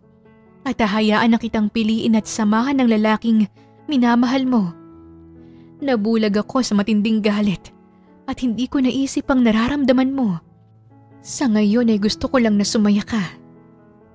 Litanya ni Margaret habang marahan itong hinahaplos ang buhok ni Mika. Nay, salamat po. Mahal na mahal kita, Nay. Mahal na mahal din kita, anak. Sagot ni Margaret at binalingan si Baste. Ikaw, wag na wag mong sasaktan tong anak ko. Maging mabuting boyfriend ka sa kanya. Kasi kung hindi, bilin pa ng ginang. Napakamot ng ulo si Bastea. Hindi pa naman po kami, Nay. Hindi ko pa siya boyfriend. Pagkaklaro ni Mika at pulang-pula na ang muka. Bakit hindi pa? Nako, sagutin mo na yung anak ko, Iha. Nasa kanya ng lahat at girlfriend na lang ang kulang. Kung ako lang ang papipiliin, ay mas gusto kong magpakasal na kayo agad para naman magkaapo na ako. Sa 3 kong anak na lalaki ay wala pa akong nagiging apo. Yung panganay kong si Angel, mukhang malabo ng magkajowa sa sobrang sungit. Si Borge naman ay inaamo pa yung babaeng natitipuhan niya. Si Bastea na lang ang maaasahan ko. Saad ni Vivian. Manaman, pinipressure mo naman ako. Hindi pa nga ako sinasagot ni Mika. Bakit hindi pa? Ayaw mo ba sa anak ko, Iha? Usisa ni Vivian. Ma, wag mong i-pressure si Mika. Willing to wait naman ako. Nagpipigil ng ngiti si Mika. Tayo na. Sabi ni Mika at hinalikan sa pisngi si Bastea. Napatulala si Bastea at napahawak sa pisngi nito. Napatili naman sina Vivian at Margaret. Anong sinabi mo? Ang sabi ko, tayo na. Ayaw mo ba, Baste? Nananaginip ba ako? Sampalin mo nga ako, Mika. Kaagad naman itong sinampal ni Mika. Aray! Sorry, ang sabi mo kasi sampalin kita. Hindi ka nananaginip, Baste. Matagal ka nang nanliligaw sa akin. At mahal na rin kita. Kaya tama lang na maging tayo na. Boto na rin naman si nanay sa'yo. Nagkabati na rin ang mga magulang natin. Ayos na ang lahat. Mahal mo na ako? Kagatlabing tumango si Mika. Bigla na lamang sumigaw at tumalon si Bastea. Napasuntok pa ito sa ere. Yes! Kami na ni Mika! Napatili si Mika nang buhatin siya bigla ni Bastea at inikot-ikot sa ere. Masayang masaya ako, Mika. Mahal din kita at mas mamahalin pa. Okay. Itigil mo nang kakaikot mo sa akin. Nahihilo na ako. Naaalog yung utak ko. Baka magbago pang isip ko. Sige ka. Ibinaba na siya ni Bastea at ninakawan ng halik sa labi. Napasingha pang mga ginang at natatawa pang mga ito habang nagtatakip ng mga mata. Gusto na kitang pakasalan agad. Sa buhay walang kasiguraduhan. Pero sigurado na ako na ikaw ang gusto kong mapangasawa at makasama sa pagtanda ko. Araw-araw kong ipaparamdam sa'yo kung gaano kita kamahal, Mika. Ang tamis naman. Namiss ko bigla ang asawa ko. Komento ni Vivian. Ako rin. Sabi naman ni Margaret. Sa paglipas ng panahon ay masayang naging takbo ng relasyon nila. Sa bawat araw na nadagdag ay mas lalo ring nadadagdagan ng pagmamahal nila sa isa't isa. Pareho nilang ginampanan ang papel nila bilang mabuting girlfriend at boyfriend sa isa't isa. Naghanda ng dinner si Vivian sa kanilang mansyon. Present ang pamilya ni Bastea at ang nanay ni Mika. Ang ganda-ganda mo naman, Nay. Puri ni Mika nang makita ang ayos ni Margaret. Hindi ba masyadong OA itong suot ko, anak? Regalo kasi ito sa akin ng tatay mo at siguro oras na para suotin ko na rin ito. Sayang din nabubulok lang sa cabinet ko. Hindi naman OA, Nay. Bagay nga po sa'yo bumata ka ng 10 times. Ay sus, nambola ka pa talaga. Nay, salamat po ulit ha. Ngumiti si Margaret at marahang hinaplos ang kanyang buhok. Mabuti na lang po talaga at natanggap niyo ang relasyon namin ni Bastea. Ang hirap po kasi para sa akin iwasan at baliwalain siya. Hindi ko kaya, Nay. Noong panahong nilalayuan ko siya, halos hindi ako makatulog kakaisip sa kanya. Nasasaktan ako pero mas nasasaktan ko siya. Kaya salamat po ulit tsaka masaya po ako na nagkaayos na kayo ni Ma'am Vivian. Pasensya na rin kung naging makasarili ako, Mika. Huminga ng malalim si Mika at naluluhang niyakap ang kanyang ina. May narinig silang busina mula sa labas ng kanilang bahay. O siya, tama na muna ang dramahang ito. Nasa labas ng sundo natin. Tara na anak. Saad ni Margaret at naglakad na sila palabas ng bahay. May ipinadala kasing sasakyan si Baste para sa kanila at ito na ang maghahatid sa kanila sa mansyon ng mga De Guzman. May kalayuan ng mansyon at dala na rin ng traffic, inabot sila ng 1 oras sa biyahe. Tumigil ang sasakyan sa harap ng mataas na gate. Ang taas naman ng gate nila, parang walang magtatangkang magnanakaw ah. Mapapagod na agad ang magnanakaw sa pag-akit pa lang sa gate. Komento ni Mika at bumaba na sila ng sasakyan. Isang kasambahay ang sumalubong sa kanila at iginiya sila patungo sa dining area kung saan nakahanda ng napakaraming pagkain. Maraming ipinahanda si Vivian dahil hindi nito alam kung ano ang magugustuhan ni Mika at Margaret. Balae! Bati ni Vivian at bineso si Margaret. Balae? Kumunot ang noo ni Mika at natawa. Yun na kasi ang tawagan ng mga nanay nila ni Baste. May kumalabit kay Mika kaya't napatalon siya sa gulat. Anak ng baka naman! Nakakagulat ka naman, Borge! Akala ko kung sino na! Aniya at nakahinga ng maluwag nung nakita si Borge. Ngumisi si Borge. Masaya akong nakita ulit kita, Mika. Busy ako sa trabaho pero nung nalaman kong pupunta ka dito, ay iniwan ko agad ang trabaho ko. Siyempre, dapat present ako sa pamamanhikan. Support ko si Basti dyan. Ani Borge. Namamanhikan? Wala namang ganon. Ay, hindi pa ba? Tanong ni Borge at pareho silang natawa. May tumikim sa likuran. Sabay silang napalingon kay Baste na matalimang tingin kay Borge. Nagtaas ng kamay si Borge. Relax bro, tinamaan ka na naman ng selos. Nagkukwentuhan lang kami ni Mika. Depensa kagad ni Borge. Hindi ako nagsiselos. Alam ko namang hindi ka type ni Mika. Pambabara ni Baste kaya't napanguso si Borge. Huyo ka talaga sa akin kapag nagka-girlfriend na ako. Sige, inggitin niyo lang ako sa mga love life niyo. Hays, lahat na ng kapatid ko ay pumapag-ibig na. Si Kuya Angel, may Sanya na. Ikaw, may Mika na. Kailan kaya magiging kami ni Jackie, my loves? Hirit ni Borge at tinalikuran sila. Napalunok si Mika at nakatuon lang ang buong atensyon niya kay Baste. Manghang-mangha siya sa ayos nito. Palagi naman itong gwapo pero mas lalo itong gumwapo ngayon. Nakasuot si Baste ng itim na long sleeve at nakabukas pang naunang 2 botones nito. Hi Mika. Bati ni Baste sabay halik nito sa kanyang pisngi. Ang gwapo mo. Napangisi si Baste. Pakiulit nga. Ang sarap sa tenga ng papuri mo. Alam ko namang gwapo ako pero iba pa rin talaga pag galing sa'yo. Parang 100 times akong pumogi. Ewan ko ba? Magmula nung naging tayo, pag-upo ka ng pag-upo sa paningin ko.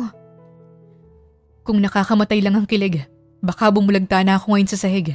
Kapag sinasabi mo yan, para akong nakalutang sa Cloud9. Ang sarap sa feeling. Ikaw rin naman, Mika. Ang ganda-ganda mo. Ang ganda mo palagi. Ang gandang yan. Ang gandang hindi ako magsasawang titigan. Pinamulahan ng pisngi si Mika. Kung nakakamatay lang ang inggit, baka bumulagta na rin ako sa sahig. Sabat ni Borge na pinapakinggan pala ang usapan nila. Nakasimangot ito. Ganyan ka pala bumanat, Baste. Pangaasar pa nito at kagad na nagtago sa likuran ni Vivian bago pa ito masakal ni Baste. Pagpasensyan mo na si Borge, hindi pa rin talaga nababawasan ang kakulitan niya. Ani Baste. Okay lang. Yung Kuya Angel mo nga pala. Siya na lang ang hindi ko pa nakikita sa inyong magkakapatid. Nais ko rin siyang makilala. Kasama rin ba siya sa dinner na to? Pauwi na rin yun. Gusto ko na rin makilala nun eh. Umupo na muna tayo. Sigurado akong masakit na yung paa mo dahil sa heels na suot mo. Alam kong hindi ka sanay magsuot ng ganyan. Puno ng concern na sambit ni Baste at inalalayang makaupo si Mika. Tinanggal pa nito ang suot na heels ni Mika at pinalitan ng tsinelas para maging komportable ang mga paa niya. Salamat, Baste. Kung nagpapasalamat ka talaga, ikis mo nga ako. Pabirong hirit ni Baste at ngumuso pa. Natawa si Mika, tinampal ang nguso nito. Mamaya na lang. Talaga? May kiss ako mula sa'yo mamaya? Ayaw mo ba? di wag na lang pala. Siyempre gusto. Gusto ko ng kiss mo. Maagap na tugon ni Baste at umupo na ito sa tabi niya. Makalipas ang ilang minuto ay dumating na rin si Angel kaya't nagsimula na silang kumain. Pasulyap-sulyap si Mika kay Angel. Pamilyar kasi sa kanya ang mukha nito pero hindi niya alam kung saan niya ito nakita. Magsiselos na talaga ako. Kakatingin mo sa kanya. Kung gusto mong makakita ng gwapo, ako na lang ang titigan mo. Mas gwapo naman ako kay Kuya Angel. Bulong ni Baste. Para kasing nakita ko na siya noon. O baka naman may kakilala ako na kahawig niya. Hindi ko lang matandaan kung sino eh. Paliwanag ni Mika. Si Piolo Pascual ba? Nanlaki ang mga mata ni Mika at tinanguan si Baste. Tumpak! Si Papa Pi nga ang kahawig niya. Kamukha niya si Piolo Pascual. Napansin mo rin pala yun, Baste? Palagi kasing sinasabi ng girlfriend niyang si Sanya na kamukha niya raw si Piolo Pascual. Grabe ang lahi niyo. Walang tapon. Kung si Kuya Angel ay kahawig ni Piolo Pascual, sa tingin mo, sino naman ang kahawig ko? Seryosong napatingin si Mika kay Baste. Kahawig mo? Kahawig mo yung future asawa ko. Kilig na kilig naman si Baste sa sinabi ni Mika. Kulang na lang ay maghugis puso ang mga mata nito. Kahinaan ko talaga ang mga banat mong ganyan, Mika. Gusto mo ng pick-up line, Baste? Baka mamatay na ako sa sobrang kilig. Pero sige, pakiligin mo pa ako. Nakalimutan ko kasi yung pangalan mo. Pwede ba kitang tawaging akin? Lumawak ang ngiti ni Baste. Tuwang-tuwa si Mika sa reaksyon nito. Keyboard ka ba? Bakit, Mika? Type kasi kita. May isa pa ako. Camera ka ba, Baste? Bakit? Kasi sa tuwing napapatingin ako sa'yo, napapangiti ako. Magpakasal na tayo, Mika. Gusto na kitang asawahin. Sa kakabanat mo ng ganyan, mas lalo akong nababaliw sa'yo. Ani Baste at hinalikan ang kamay ni Mika. Mahiya naman kayo sa lumpia. Sa harap pa talaga ng lumpia kayo naghaharutan ng ganyan. Sita ni Borge na tinubuan na naman ng inggit. Siniko tuloy siya ni Angel. Hayaan mo na sila. Ganyan talaga kapag in love. Ganyan din kami ni Sanya eh. Pagsabat ni Angel at nginitian sina Mika at Baste. Hi Mika, ikinagagala kong makilala ka. Ikaw palang kauna-unahang babae na dinala ni Baste dito. Mukhang seryoso na talaga yang sa inyo ah. Kailan ang kasal? Sa tamang panahon kuya. Si Baste nang sumagot. Mika, baka naman ginayuma ka ni Baste. Magsabi ka lang. Giit ni Borge. Basta din ka sana ni Jackie para maging single ka habang buhay. Ganti ni Baste. Grabe, mangyari na lahat, wag lang yan. Magiging kami pa ni Jackie. Ani Borge at tumigil na rin sa pang-aasara. Pagkatapos ng dinner ay nauna nang umuwi si Margaret. Ipinahatid ito sa driver ni Baste. Si Mika naman ay naiwan muna sa mansyon at si Baste nang maghahatid sa kanya pa uwi. Kasalukuyan silang nasa pool area. Nakaupo sila sa gilid ng pool habang nakalublob ang kanilang mga paa sa tubig. Ang daming nangyari pero tayo pa rin sa huli. Sabi ng tatay ko, kung nakatakda talagang dalawang tao, gagawa't gagawa ng paraan ng universe para magkatuluyan sila sa huli. Parang tayo? Salamat dahil hindi mo ako sinukuan, Baste. Ilang beses na kitang tinaboy palayo pero hindi ka pa rin sumuko. Worth it kasing ipaglaban ka, Mika. Uminit ng husto ang pisngi ni Mika. Mabuti na lang talaga at hinabol ka ng mga pinagkakautangan mo nung gabing yun. Ha? Mabuti? Paano naging mabuti yun? Kasi kung hindi ka hinabol, hindi mo ako makikita. Hindi mo ako mahihila sa isang sulok at mananakawan ng halik. Kahit papano ay blessing in disguise pa rin yung nangyari sa'yo. Kung hindi nangyari yun, wala tayo sa posisyong ito ngayon. Sa bagay, mariing napapikit si Mika. Bigla kasing bumalik sa alaala niya yung nangyari. Naalala niya rin kung paano inangkin ni Baste ang labi niya nung gabing yon. First kiss niya yon at natutuwa siya na ang lalaking umangkin ng first kiss niya ay ang first boyfriend niya. Okay ka lang ba, Mika? Napatingin siya sa labi ni Baste. Gusto niya ulit matikman yon. Gusto niya ulit mahalikan ang labi nito. Ngunit nahihiya siyang magsabi. May problema ba? Wala naman. Sure ka? Napalunok si Mika at hindi niya na napigilan ang sarili niya. Hinalikan niya sa labi si Baste. Napangiti siya habang nawindang naman ang binata. Teka. Bakit mo ko hinalikan? Kasi, di ba hindi ba may utang akong sa'yo? Nangako ko kanina na hahalikan kita, hindi ba? Palusot ni Mika. Ninakawan mo na naman ako ng halik. Takam na takam ka talaga sa akin, oh. Che, ikaw na nga tong hinalikan dyan? Galit ka na naman. Ikaw kasi, boyfriend naman kita. Ayos lang kung halikan kita. Kesa naman ibang humalik sa'yo. Hindi ko naman sinabing hindi ayos yun. Nagulat lang ako sa ginawa mo. Natuwa rin ako.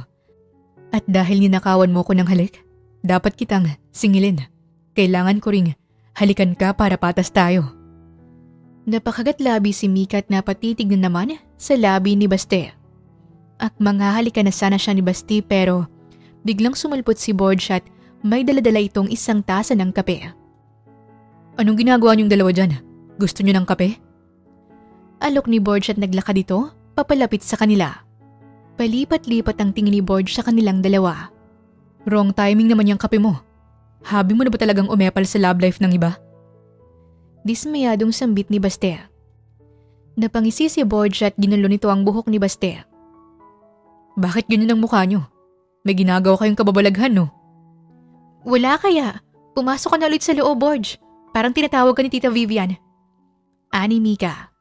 Wala namang tumatawag sa akin. Pagmamatigas ni Borge at sumisimsim sa kape nito. Lulubayin mo kami o tatawagan ko ngayon si Jackie at sasabihin ko sa kanya na busted din ka. Pananakot ni Baste. Naibuga ni Borge ang iniinom niyang kape. Muntik pang tamaan sa mukha si Baste. May number ka niya? Tumango si Baste kahit wala naman talaga. Alam niya kasing kahinaan ni Borge si Jackie kaya itong ginamit niyang pang-blackmail. Nilubayan na rin sila ni Borge. Sana talaga magkaroon na siya ng girlfriend para tigilan niya na tayo. Saad ni Baste at natatawang sinundan ng tingin si Borge.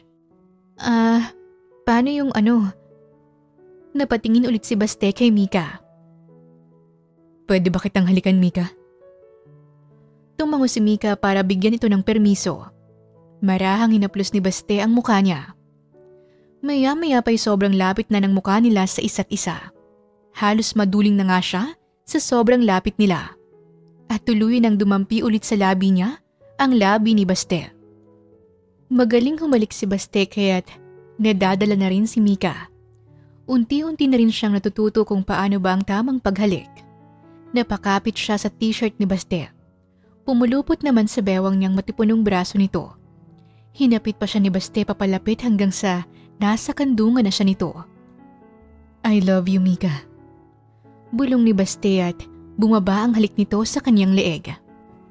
Pinipigilan ni Mika ang sarili niyang makagawa ng ingay. Halos tumirik na ang mga mata niya sa uri ng paghalik ni Baste sa kanya. Mabuti na lamang at madilim ang parting ito ng pool area kaya hindi sila gaanong mapapansin. Si Borge lang naman talagang nakapansin sa kanila dahil sa pagiging dakilang tsismoso nito. At dahil sa mga mata nitong dinaig pa ang kuwago. Pagkatapos ng 2 taong relasyon nila, ay nag-propose na rin si Baste sa kanya. Nay, saan ba tayo pupunta?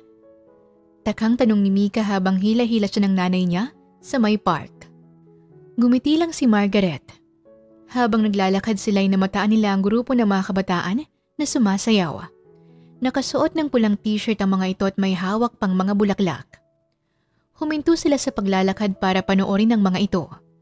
Ang galing naman nilang sumayaw. Komento ni Mika at pumalakpak. Aliw na aliw siya sa kanyang nakikita. Ang kantang sinasayaw ng mga kabataan ay napalitan ng love song.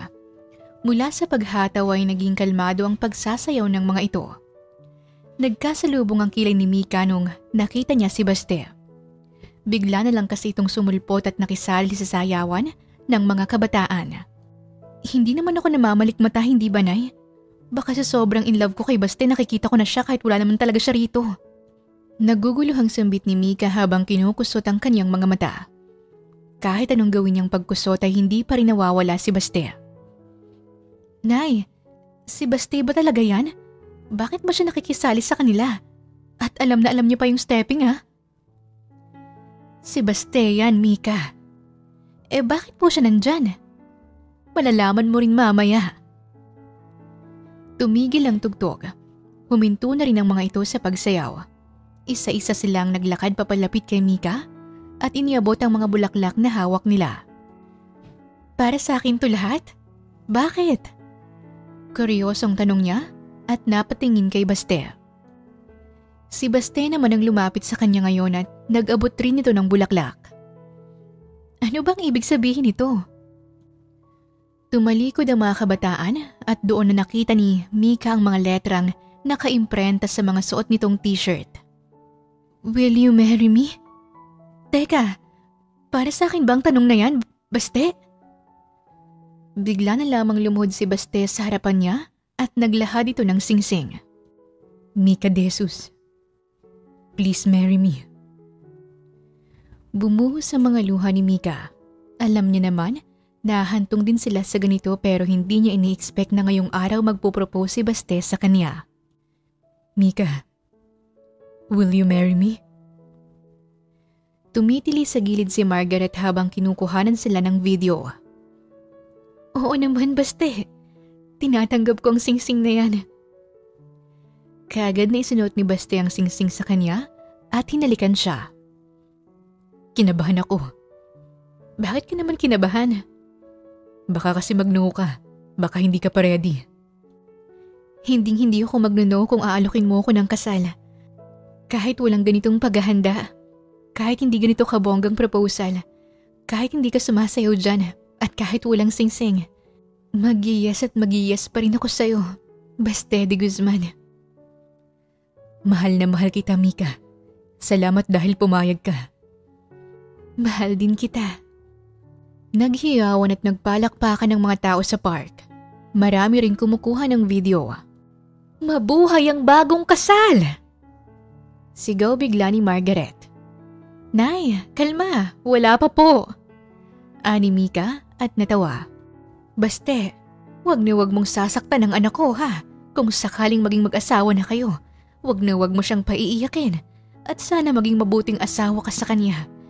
Pero kampante naman ako na magiging mabuting asawa ka talaga sa kanya. Basta kapag nagloko ka, lagot ka sa akin. Ipinapangako ko po na hinding-hindi ko sasaktan si Mika. At mamahalin ko siya ng buong katapatan. Makalipas ang ilang buwan ay ikinasal na rin sila agad. Pagkatapos ng wedding ceremony ay kagad silang nilapitan ng mga kapatid ni Baste. Welcome to the family, Mika. Congrats sa inyong dalawa nitong unggoy kong kapatid. Sabi ng nakatatandang kapatid ni Baste na si Angel de Guzman. Makikipagbeso sana ito kay Mika kaso humarang si Baste. Hindi mo na kailangan pang ibeso ang asawa ko, kuya. Giit ni Baste kaya't malakas na natawa si Angel. Ako pa talagang pinagsilosan mo. May Sanya na ako. Kami na ang susunod na ikakasal ni Sanya at hindi ka invited, Baste. Depensa ni Angel. Anong hindi? Ako ang magiging best man mo. Tapos ang magiging anak namin ni Mika ang magiging ring bearer at flower girl sa kasal mo. Ayos lang din naman kung wala kami sa wedding ceremony. Basta, makikikain kami sa reception. Sagot ni Baste. Congrats sa inyo. Sana may pamangkin ako bukas. Sabat ni Borge. Bukas? Anong akala mo? Isang araw lang pinagbubuntis ang sanggol? Eto, seryoso na. Congrats sa inyong dalawa. Saksi ako sa pagmamahalan niyo mula pa sa umpisa. At saksi rin ako kung gaano ka kamahal nitong kapatid ko, Mika. Alagaan niyong isa't isa. At kapag pinaiyak ka ni Baste, tawagan mo lang ako. Sasabayan kitang umiyak. Ani pa ni Borge kaya't natawa sila. Makalipas ang 10 taon ay marami nang nangyari. May kanya-kanya ng pamilya ang magkakapatid na de Guzman. Sina Mika at Baste naman ay may 2 ng anak. Ang panganay nilang si Miko at ang bunso nilang si Bella. Mami, pupunta na po kaming school ni Kuya Miko. Paalam ni Bella sabay halik sa pisngi niya. Napatingin si Mika sa anak niya, lalo na sa buhok nito. Napabangon rin siya sa kama at napatingin sa orasan, tsaka ibinalik ang tingin niya kay Bella. Hala, anong oras na pala? Teka, sino nagtirintas niyang buhok mo? Si Daddy po. Bagay po ba sa akin, Mommy? Oo naman, sobrang cute mo sa hairstyle na yan. Manang-mana ka sa kakuitan ko. Ipagluluto ko muna kayo ng breakfast. Hindi kayo pwedeng pumunta ng school nang hindi nag-aagahan. Hindi mo na po kailangan gawin yan, Mommy. Bakit? Tapos na po kaming kumain at may baon na rin po kaming lunch. Si Daddy po ang nagluto para sa amin. Napangiti si Mika at hinaplos ang buhok ng anak niya. Bye na po, Mommy. Naghihintay na po si Manang Jun at Kuya Miko sa kotse. Gagalingan ko po sa school. Paalam ni Bella at kumaripas ito ng takbo palabas ng kwarto. Makalipas ang ilang minuto ay pumasok naman si Baste. Malaki ang ngiti nito. Good morning, love. Bati nito at may dala pang pagkain. Dinalhan kita ng breakfast mo. Hindi mo ako ginising. Hindi ko tuloy na ipaghanda ng pagkain ng mga bata. Humalik si Baste sa noo niya. Masyadong masarap ang tulog mo, kaya hindi na kita ginising pa. Alam kong deserve mo rin ang pahinga. Huwag mo nang alalahanin ang mga bata. Nagawa ko ng mga kailangan gawin para sa kanila. At ikaw naman, magpahinga ka buong araw. Ako nang gagawa sa lahat ng gawaing bahay. Umagang-umaga lalanggamin tayo sa kasutan mo eh. Pero salamat ha. Salamat lang. Pil yung hirit ni Baste at ngumuso. Napailing na lamang si Mika. Hindi pa ako nagtutoothbrush. Natahimik siya nang halikan siya ni Baste. Pinamulahan siya ng pisngi. Mahina niyang hinampas sa braso si Baste. Ikaw talaga, love. Kumain ka na. Ikaw talagang nagluto niyan? Nanood ako ng YouTube. Bigla namang laluha si Mika. Love, bakit ka umiiyak? May nasabi ba akong hindi maganda? Tanong ni Baste habang pinupunasan ng luha ni Mika. Masaya lang ako. Tears of joy to. Bakit ka masaya? Masaya ako kasi napakaswerte ko sa'yo. Mula pa man sa noon at hanggang ngayon, araw-araw mo pa rin pinaparamdam sa akin na mahal mo ko. Palagi kang nag-e-effort para lang mapasaya ako. Hindi ako nagsisising. Ikaw ang minahal at pinakasalan ko. Napakabuti mong asawa at napakabuti mong ama sa mga anak natin. Maswerte rin ako sa'yo, Mika. Mabuti ka ring asawa at ina sa mga anak natin. Mahal na mahal kita. Isang mainit na halik nga ang iginawad ni Baste sa kaniyang pinakamamahal na asawa. Ang tunay na pag-ibig, hindi lang masaya. Lumalaban ito, sumusubok at naninindigan.